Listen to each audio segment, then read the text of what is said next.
Hello बच्चोवाड़ी, कैसे हैं आप सब और क्या हाल चाल है आपके।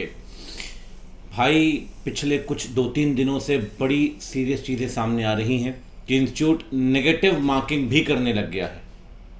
मतलब अब बस यही देखना बाकी था। और पूछा गया तो भाई बताया जा रहा है कि प्रेजेंटेशन के नंबर काटे गए कि answer was not presented as per the required standards. ठीक है भाई, इंडियस तो डिस्क्लोजर की बात करता नहीं है, इंडियस 1 की आप बात छोड़ दीजिए। अब आप नंबर काटोगे कि बच्चे ने आंसर ढंग से प्रेजेंट नहीं किया। अरे सर, मतलब ये किस युग में जी रहे हैं हम। इंटरनेशनल एग्ज़ाम जो हैं वो एमसीक्यू बेसिस पे आ चुके हैं 100%। वो सिर्फ नॉलेज चेक कर रहे हैं, कंसेप्ट चेक कर रहे हैं, और हम अभी भी 30-70 में फंसे हुए हैं। और 30 में तो अच्छा हुआ, शुक्र है कि 30% आ गए एमसीक्यू, वरना बच्चों के साथ ज्यादती हो रही थी वो शायद होती ही रहती। अब तो रिजल्ट मुझे लगता है इम्प्रोवाइज इसलिए भी होता है कि भाई बच्चे का सारा अन्याय तो नहीं कर सकते ना 30% में, लेकिन जो 70% बचा हुआ है उसमें तो आप अपनी मर्जी चला रहे हो। मतलब नेगेटिव मार्किंग कर ली भाई। किस ग्राउंड पे कि बच्चे का आंसर प्रेजेंट नहीं है। सीसी मेंबर का कमेंट आया ट्विटर, मैंने देखा, कह रहे answer was not presented Fairlie. तो भाई चलो ठीक है, आप नेगेटिव मार्किंग करना चाहते हो तो बता तो दो भैया। प्रॉपर डिस्क्लोजर, इंटीग्रिटी का प्रिंसिपल, स्ट्रेट फॉरवर्ड ऑनेस्टी तो बरतो। बता दो स्टार्टिंग में कि भाई डिस्क्लोजर के भी नंबर होंगे। ये तो आपने कहीं बताया नहीं प्रेजेंटेशन के नंबर है, और नंबर काटने शुरू कर दिया आपने। अरे सर, 50 आंसर मैं आपको दिखा दूंगा सजेस्टेड, जहाँ पे आपने इतनी गलतियाँ की, कोई लिमिट नहीं है। उसकी एक सेपरेट वीडियो बना सकते हैं, खासकर लॉ के अंदर, सी इंटरमीडिएट में। ऑडिट के अंदर तो आप क्या ही कर रहे हो, तो आप छोड़ ही दो।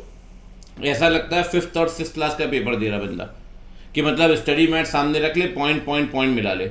मतलब ऑडिट का लेवल तो आपने क्या बर्बाद किया हो, तो आप छोड़ दो। मतलब नॉलेज बेस्ड, कंसेप्ट बेस्ड तो क्वेश्चन ही नहीं है।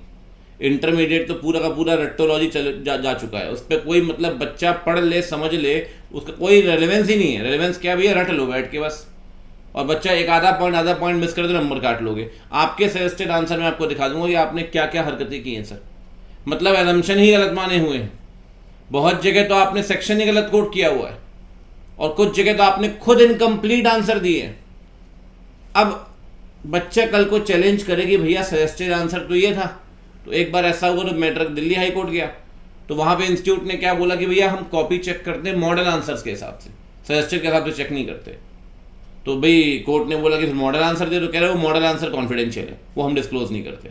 मतलब आपने चारों तरफ अपने ग्राउंड्स बना रखे कि भाई बच्चे के नंबर काटने, और बच्चा कुछ भी पूछे, कोई डाउट आ जाए, भाई बच्चा बोले कि नहीं आप गलत कर रहे हो, नाइंसाफ़ी कर रहे हो, तो आपके पास पूरे एक्सप्लेनेशन पहले से हैं।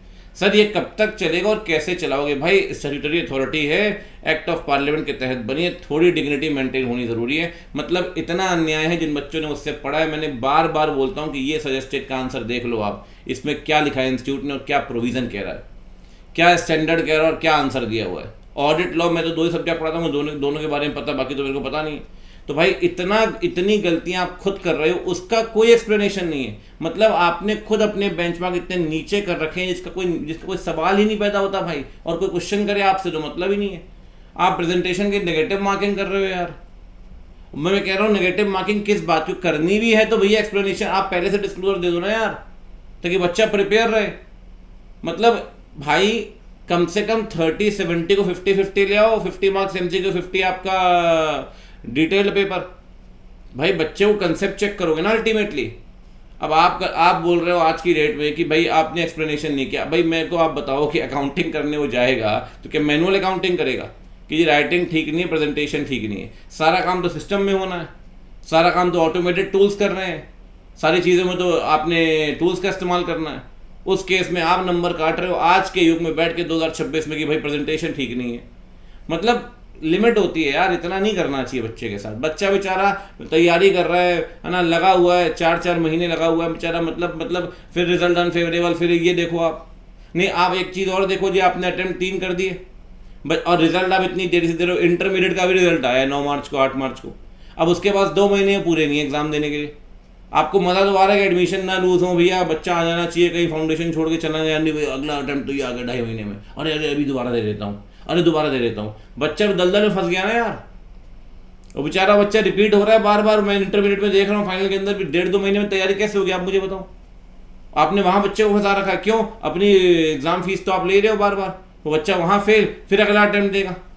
और चलो मान लो कि अटेम्प्ट स्किप कर दिया तो वो कहानी फिर और 6.5-7 महीने की कहानी बन गई।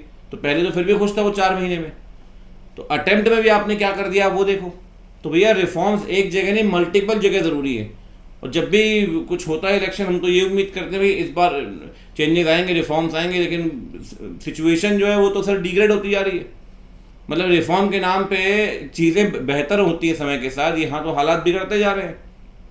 और जहाँ तक आंसर चेकिंग की बात है, मैं तो बस सर मैं आपको बता रहा हूँ, मैं वीडियो बनाता हूँ अगली बार, आप देखिएगा लॉ ऑडिट दोनों के अंदर, इंटर फाइनल दोनों के अंदर, कि क्या दिया है स्टडी मैट में, क्या दिया है प्रोविजन के अंदर, क्या आपने खुद चेक किया और क्या आपने आंसर दिया है। अरे सर मतलब बेकार। और एक दो आंसर में जो समझ में आता है, पिछले मैं आपको 10 अटेम्प्ट के अंदर ऐसे कम से कम 15 आंसर दिखा दूंगा, 10 से 15 आंसर जहां आपने गलत आंसर दिया है, आपको खुद नहीं पता आपको क्या आप क्या दे रहे हो। कभी कभी लगता है क्वेश्चन बनाने वाला कोई और आदमी, आंसर लिखने वाला कोई और आदमी। क्वेश्चन बनाया, वो चला गया छोड़ के, कह रहा मेरे पैसे नहीं दे रहे, मैं जा रहा हूँ। अब दूसरे से बोला भैया तुम आंसर लिख दो, वो बोले मैं कैसे आंसर लिखूँ, तो बेचारा कुछ भी लिख रहा है वो। तो भाई रीथिंकिंग की ज़रूरत है, मुझे लगता है बहुत मेजर ट्रांसफॉर्मेशन की ज़रूरत है। और गलती हो गई तो गलती एक्सेप्ट करो, सबसे इंपॉर्टेंट बात।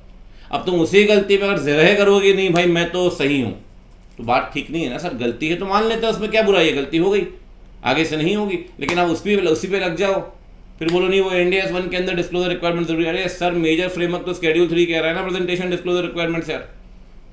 तो भाई मतलब मन खराब होता है यार, मैं वीडियो नहीं बनाता सबको लेकर, लेकिन मैं लगातार, आपको तो पता है सर, हम तो इतने क्या बोलूँ बस मैं आपको। बाकी आपको मैं ये बोलूँगा, मैं नहीं बनाता, बट बच्चे कई बोल रहे थे कि सर क्या है क्या है क्या है, तो मैंने कहा चलो भाई 5 मिनट की वीडियो डाल देते हैं। बच्चे आप परेशान मत हो, मेक आपका एग्जाम है, आप फोकस होकर अपना काम करो, ये सब तो चलता रहेगा, ठीक है। और पहले भी लड़ाई शुरू हुई थी 4-5 साल पहले भी, कि भाई रिवॉल्यूशन आएगा आएगा, लेकिन वो लड़ाई वहीं अधूरी रह गई। तो भाई अगर सब मिलकर शुरू करें, टीचर्स, बच्चों को तो पढ़ने में ध्यान लगाना चाहिए, बच्चों को इन्वॉल्व नहीं होना चाहिए सब में, ये टीचर की मुहिम होनी चाहिए। तो भाई मैं तो खड़ा हुआ हूँ, आप आ जाओ सब, जहाँ पहुँचना हो मेरे को बोल दो, मैं तो पहुँच जाऊँगा बच्चों के लिए, मुझे कोई दिक्कत नहीं है। मैं पहले भी खड़ा था सर, मैं तो काम धाम छोड़ के 10 दिन ऑफलाइन क्लास बंद करके, जब कोविड से पहले हुआ था प्रोटेस्ट, तो मैं वहीं था 8-10 दिन। मैं आज भी जाने को तैयार हूँ, लेकिन फ्रूटफुल निकलना चाहिए, बीच में नहीं छोड़ना अपने को। क्या ऐसे बातचीत हुई बोले बीच में छोड़ दिया, भैया काम करना है तो आगे बढ़ते हैं, क्या दिक्कत है उस केस में, ठीक है। आप सब फोकस करिए, और भैया 4D अपना एग्जाम, ठीक है। इन सब चीज़ों को हमारे ऊपर छोड़ दो, आप अपना फोकस करो, ठीक है। चलिए।